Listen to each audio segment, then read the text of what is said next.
सब बीमारी दवा से नहीं दूर होगी, ये बात को याद रखना। बीमारी आपके परहेज से, संयम से, व्यायाम से और नियम से रहने से दूर हो जाएगी। परहेज कोई करना नहीं चाहता है, संयम से कोई रहना नहीं चाहता है, व्यायाम कोई करना नहीं चाहता है। 6-6 घंटे लोग बैठे रहेंगे लेकिन व्यायाम नहीं करेंगे, प्राणायाम भी नहीं करेंगे। दाहिना नाक बंद करके बाएं नाक से सांस लेना है, फिर बायां बंद करके दाहिने से छोड़ देना है, फिर दाहिने से खींचना, बाएं से छोड़ देना, ये भी नहीं करेंगे। अपने शरीर के लिए लोग जागृत नहीं, मन के लिए भी जागृत नहीं। शरीर बिगड़ रहा है, मन बिगड़ रहा है, विचार बिगड़ रहे हैं, खान पान बिगड़ रहा है, बातचीत बिगड़ रही है, रहनी गहनी बिगड़ रही है, सोना जागना बिगड़ रहा है। और उसके बाद सब लोग कहते क्या है कि संसार बिगड़ रहा है। ऐसा लगता है कि ये खुद सुधर रहे, स्वयं भी बिगड़ रहे। जगत गुरु शंकराचार्य ने कहा था, विचित्रो एवं संसारा, ये संसार बड़ा विचित्र है। विचित्र क्यों कहा? क्योंकि संसार को समझना जहां असंभव हो जाता है वहां विचित्र कहा जाता है। जैसे कभी कभी आप किसी व्यक्ति को कहते हैं ये बहुत विचित्र आदमी है, मतलब इनका समझना बहुत कठिन है, कौन चाल चली है और कौन मॉडल प्रस्तुत कर दे, विचित्र आदमी। किसी किसी स्त्री को लोग कहते हैं इनकी लीला विचित्र है, इनका कोई न समझ पाई। तो जगत गुरु शंकराचार्य कहते हैं कि पूरा संसार ही विचित्र है। और युधिष्ठिर ने कहा था कि ये संसार में बहुत बड़ा आश्चर्य है।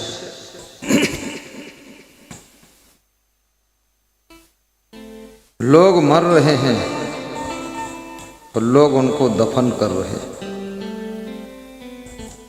फिर भी जो जीवित हैं वे कहते हैं कि हम नहीं मरेंगे, हम अभी बहुत जिएंगे। ये बड़ा आश्चर्य। अहन्य भूतानि ही गच्छन्ति ही यमालयम शेषः स्थितमिच्छन्ति किम आश्चर्य मता पर।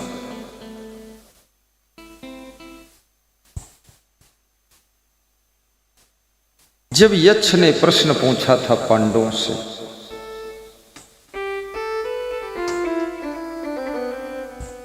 कि संसार में सबसे बड़ा आश्चर्य क्या है, पांडवों को प्यास लगी थी। उस समय लोग तालाब का पानी पीते थे, कुआं का पीते थे, नदियों का पीते थे। आजकल लोग आरओ का वाटर पीते हैं, एक्वा वाटर पीते हैं, और फिर भी उनको वाटर भी सूट नहीं करता। कहते हैं जुखाम हो गया, बोतल का पानी पीते हैं। गंगा जी के किनारे बैठे हैं और गंगा जी का गुणगान कर रहे हैं, और गंगा जी का जल पीने की हिम्मत नहीं पड़ रही है, पानी का बोतल पी रहे हैं। क्योंकि देखते हैं इसमें गंदगी बहुत है, तो साहस नहीं जुटा पाते हैं इसको पीऊं कैसे। गंगा की निर्मलता भी धीरे धीरे कम होती जा रही है। गंगा जल जड़ी बूटियों से मिश्रित जल, गंगा जल वास्तव में शरीर को निरोगी करने की सामर्थ्य रखता है। गुजरात सूरत के बड़े डॉक्टर मेघजी भाई ने कहा था, कभी मेरे पास पैसे हो जाएंगे तो गंगोत्री से गंगा जल का टैंकर मंगाकर आपको भेंट करूंगा। उसी जल से आपका भोजन बनना चाहिए, वही जल पीना चाहिए, उसी जल से नहाना चाहिए और उसी जल से मुंह धोना चाहिए। गुरुदेव 90% रोग दूर हो जाएंगे। ये गंगा जल की शक्ति। लेकिन गंगोत्री गोमुख से चलते चलते चलते चलते गंगा नदी में कितने गंदे नाले शामिल हो गए, इसलिए वो जल भी स्वच्छ और शुद्ध नहीं रह गया, विकृत हो गया। फिर भी लोग आस्था के साथ में गंगा की महिमा को मानते हैं और डुबकी भी लगाते हैं। परंतु याद रखना, नदी में एक गुण भी होता है। नदी जब प्रवाहित होती है, कल कल कल कल बहते बहते बहते बहते समुद्र की ओर जा रही है और कहती है कल कल समुद्र से मिलूंगी, कल समुद्र से मिलूंगी। गौमुख से निकली हुई गंगा गंगा सागर में एक दिन शामिल हो जाती है और जितने नदी नाले रास्ते में मिलते हैं उनके गंदे जल को भी वो कल कल कल आवाज करते करते उसको भी शुद्ध करती हुई साथ में लेकर चली जाती है। कहने का तात्पर्य, आपको जीवन की धारा में बहुत से बिगड़े लोग मिलेंगे, उनको भी थोड़ा सुधारिए और अपने साथ मिला करके उनको भी सज्जन बनाइए। गंगा जैसा गुण स्वयं भी धारण करें। रैदास गुरु ने कहा है, मन चंगा तो कठौती में गंगा। पर मैं कहता हूं, मन चंगा तो मन ही गंगा, कठौती के झंझट की जरूरत ही नहीं। कबीर कहते हैं, मन निर्मल हो गया गंगा जल के समान तो परमात्मा तुमको ढूंढेगा, तुम कहाँ हो। किसी भक्त ने कहा है, कहाँ तुमको ढूंढूं, कहाँ तुमको पाऊं, अपना मिलने का पता प्रभु बता दो। तो भगवान कहते हैं, मुझे ढूंढने की नहीं है जरूरत, क्योंकि मैं खोया नहीं हूं, क्योंकि मैं बच्चा नहीं हूं। तो भक्त ने कहा, फिर मिलते क्यों नहीं? बोले, मिलना चाहता ही नहीं। तो भक्त ने कहा, हम सब मिलना चाहते हैं, आपका नाम जपते ओम नमः शिवाय और श्री राम जय राम कृष्णा कृष्णा हरे हरे इतना पुकारता हूं, भगवान आकर दर्शन दे। तो भगवान ने कहा, तुम्हारी पुकार भी झूठी है, श्रद्धा भी झूठी है, भक्ति भी झूठी है और तुम्हारी विचारधारा चुट्टी है, इसलिए हम मिलना ही नहीं चाहते। एक राजा मंदिर में दर्शन करने जाता था, रोज पूजा करता था।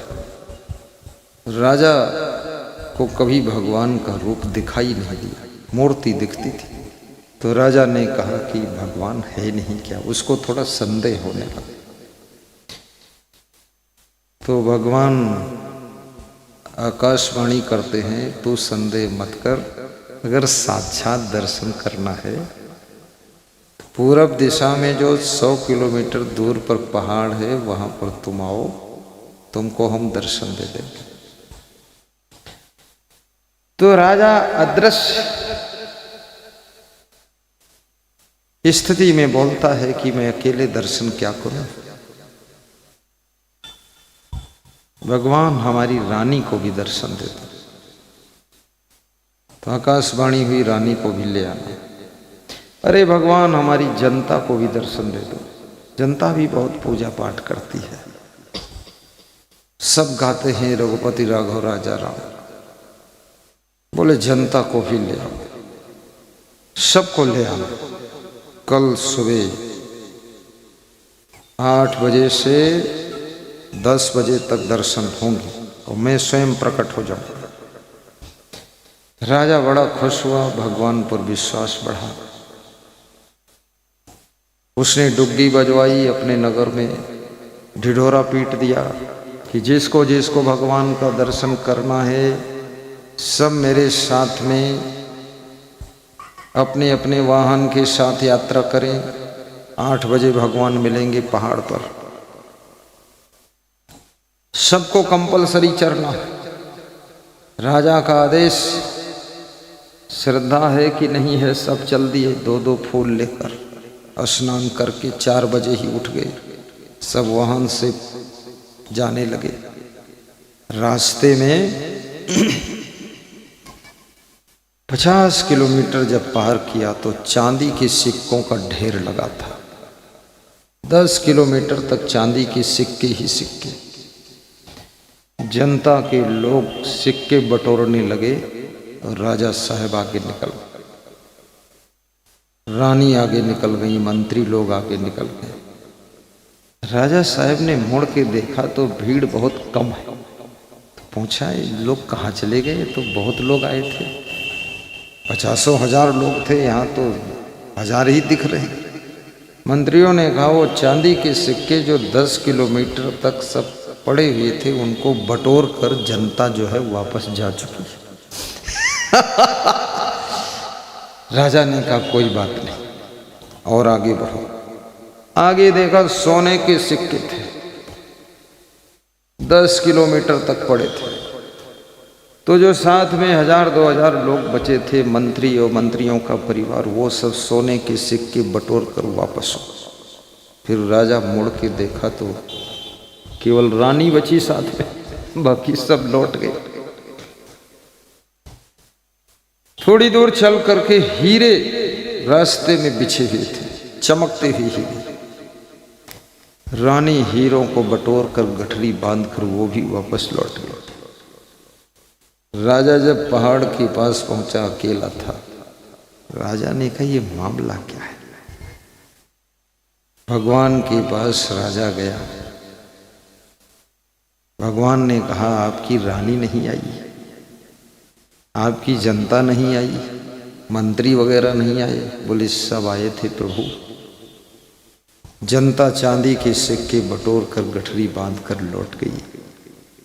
मंत्री लोग सब सोने के सिक्के और उनकी स्त्रियां सब लेकर लौट गई, और मेरी रानी भी हीरे की गठरी बांध कर लौट गई। मैं अकेला बचा। भगवान हंसने लगे, कहने लगे इसीलिए मैं किसी को दर्शन नहीं देता हूँ, ये सब धूर्त लोग हैं। ये भगवान को चाहते ही नहीं है, ये चांदी के सिक्के चाहते हैं, ये सोने के सिक्के चाहते हैं, ये हीरा चाहते हैं। तुम आए हो मेरे पास में, क्या तुम मुझको चाहते हो? अगर चाहते हो तो मैं तुमको अपने ही धाम में रख लूं, अब लौट के मत जाना। राजा रोने लगा, बोला अभी बच्चे छोटे छोटे। तो भगवान ने कहा अरे धूर्त, वापस जा, बेईमान कहीं का, फालतू भीड़ मचाता है। इसलिए भगवान का दर्शन होता नहीं। कितने लोग कहते हैं भगवान भगवान कुछ है नहीं। कोई बोलता है सब बहुत देख लिया मैंने, लेकिन अंदर भगवान की तलाश ही नहीं है। अंदर में छुप करके झांक कर देखिए तो तलाश कुछ और चल रही है। कहां तुमको ढूंढूं, कहां तुमको पाऊं, अपना तो मिलने का पता प्रभु बता दो। तो भगवान ने उत्तर दिया है, मुझे ढूंढने की नहीं है जरूरत, फकत अपने मन को तुम निर्मल बना लो, फकत अपने मन को तुम निर्मल बना लो। जब वाल्मीकि आश्रम पर भगवान श्री राम पहुंचे तो उन्होंने आश्रम का दृश्य देखा, बहुत मन खुश हो गया। इसलिए साधु संत को आश्रम सुंदर बनाना चाहिए, और आश्रम सुंदर बनेगा परिश्रम से, आलस्य से आश्रम बिगड़ेगा। कितने आश्रमों के महंत भी आलसी है, संत भी आलसी है, और शिष्य भी आलसी है। सब पड़े रहते हैं, ना घर गाड़ी, ना धन गाड़ा, ना घर भैंस, न चुकरे पाड़ा, और ना घर तिरिया, न बालक रोवे, परा धुरंधर निर्भय सोवे। ऐसा ऐसा साधु संत 1.5 कुंटल वजन, 2-2 कुंटल वजन, धरती पर चले तो भूकंप आ जाए। भगवान भी उनको देखकर घबरा कर मंदिर से बाहर भाग गया कि कहीं मेरे ऊपर गिर गया तो मैं भी दब के मर जाऊंगा। इतना खतरनाक।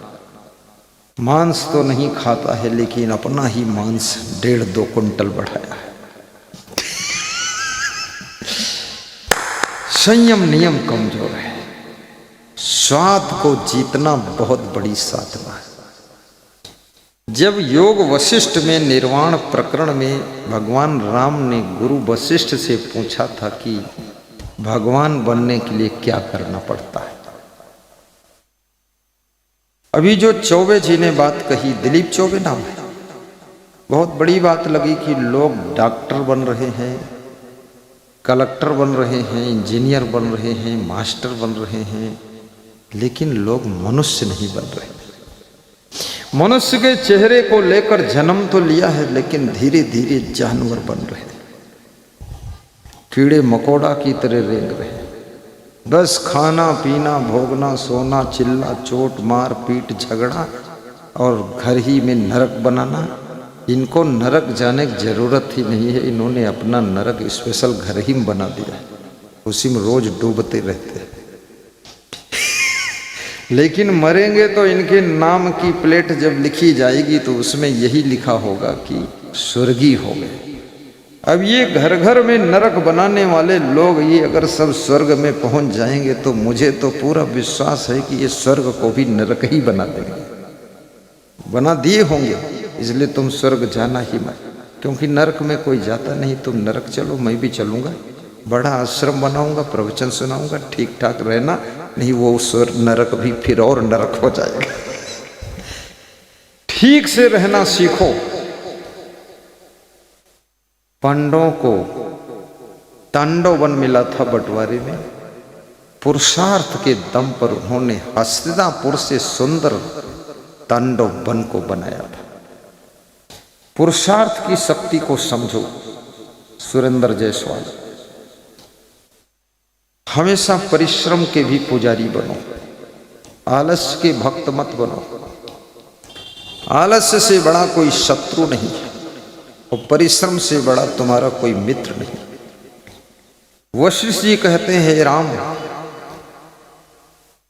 जननेन्द्रिय चा जितेन्द्रिय निगृहीतानि सर्वशा भगवानम भवेत्।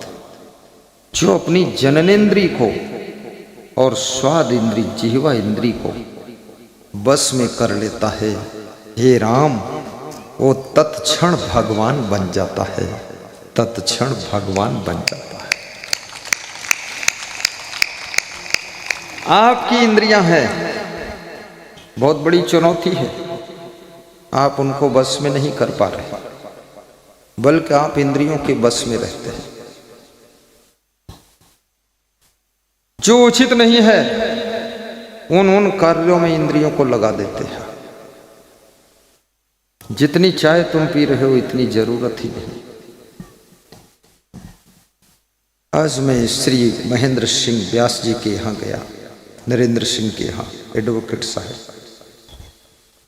पधरौनी हुई, सब सेवा सत्कार बहुत अच्छा हुआ, खाने पीने का प्रबंध भी बहुत तगड़ा, क्या क्या तरबूज, सेव फल, केला फल, सब कुछ रख दिया। पकौड़ी, आलू बंडा, ब्रेड पकौड़ी, फिर बोले मिश्र अम्बू, फिर बोले दही, फिर बोले इसमें शक्कर घोल दो, इसमें पेड़ा डाल दो। मैं तो उनके प्रेम में थोड़ा थोड़ा खा लिया। दूसरी प्लेट मंगाया, हमने कहा उसी में निकाल के खा लूँगा, पूरा जूठा नहीं करूँगा। और उसको भी मैं चाटना चाहता था पर शर्म लग रही थी, लोग कहेंगे गुरु चट्टू है, चाट रहा। लेकिन फिर भी हम हिम्मत करके चाट लिए अपनी कटोरी। मैं हमेशा थाली कटोरी जिसमें खाता हूँ उसको चाट कर खा लेता हूँ। चटोरा नहीं हूँ, अलग निकालता हूँ, सामान सब रखा है बहुत ज़्यादा, थोड़ा निकाल के खा लेता हूँ, उसको चाट लेता हूँ। जो चाट कर खाता है क्या होता, जो होता सो होता, अभी बता दूंगा क्या होता, ये होता। जो थाली कटोरी सब चाट कर खा लेगा, चाट कर मतलब ये नहीं खाली थाली चाट रहे, उसमें भोजन किया है उसके बाद चाटो। अब यहाँ से जाके सब घर भर बर्तन चाटो शुरू करो, उल्टा। जिसमें भोजन किया है, जो उसमें जूठन है, उसको चाटना। सब साफ साफ बताना पड़ता, नहीं तो लोग यहाँ जाने के बाद बाल्टी चाट ले जाते। तो हंसते कम हो, तुम हंसते बहुत कम हो। और हंसते जानते क्यों कम हो? जिसका मन माया में जितना अधिक फंसता है उतना ही वो कम हंसता है, और जिसका मन कम फंसता है वो अधिक हंसता है, और जिसका मन बिल्कुल नहीं फंसता है वो खूब हंसता है। हंसी फोकट में नहीं मिलेगी। अगर फंसोगे तो कभी नहीं हंसोगे, और कहीं फंसोगे नहीं तो रोज हंसोगे, और बिल्कुल नहीं फंसोगे किसी चीज में तो हंसते ही रहोगे। इसलिए फंसना मना है। न चाय में फंसो। तो उन्होंने कहा चाय बना दूं। हमने कहा चाय हम जिंदगी में पिए ही नहीं। बोले साधु लोग पी ले। हमने कहा इनको पीने देते ही नहीं, जैसे हम रहेंगे वैसे रहना पड़ेगा। और ये भजन भी गाते हैं, जैसे रखोगे वैसे रह लेंगे हम। तो हम इनको बिना चाय के रखते, बिना चाय रह लो तुम। जितनी ज्यादा आदतें बढ़ाओगे उतना ज्यादा दुख बढ़ेगा, झंझट बढ़ेगा, उलझन बढ़ेगी, बकवास बढ़ेगी। और जितना आदतों को तुम खत्म कर दोगे तो आदत खत्म होने के साथ साथ दुख, उलझन, टेंशन भी खत्म हो जाती है और जिंदगी में सुख की शुरुआत हो जाती है। बोलिए सदगुरु भगवान की जय। मैं किसी के यहां जाता हूं, उसको कोई झंझट ही नहीं। हम चाय पीते नहीं, कॉफी पीते नहीं, कुछ और लेना देना नहीं। दाल चावल सब्जी आटा रख दो, हम खुद बना कर खा लेते। वहाँ आना ही नहीं भंडारा में। वहाँ कोई महिला की जरूरत नहीं जो बर्तन धोए या झाड़ू लगाए या चौका टहल करे। चौका का हम मौका ही नहीं देते किसी को, और ना पुरुषों को वहाँ कोई मौका देते हैं। घुसना मत, दूर रहना। तो भगत दूर से देखता रहता है, मामला क्या है? मामला कुछ नहीं, दाल चावल बन रहा और क्या मामला। और 30-40 को और खिला देता, घर वालों को भी, रिश्तेदार आ जाए। कल मेरे साथ में कुछ लोग गए हमको वहां तक छोड़ने के लिए। वकील साहब भी थे और आप ओम प्रकाश थे। मैंने कहा यहीं भोजन करके जाओ। तो बैठकर भोजन किया। हमने कहा ब्रह्मचारी संतों ने बनाया है, आज तुम ऐसे लोगों के हाथ का भोजन करो कि अपने आप रात भर भजन चालू रहेगा।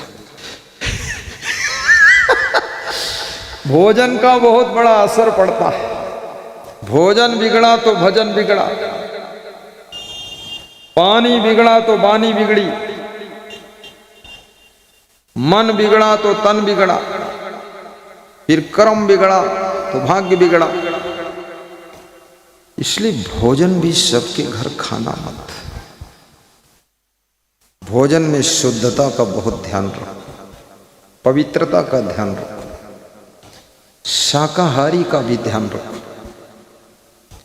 और जीवा को कंट्रोल भी रखो, जननेंद्री को भी कंट्रोल करो। बेविचार के रास्ते पर जाने की हिम्मत मत जुटने दो।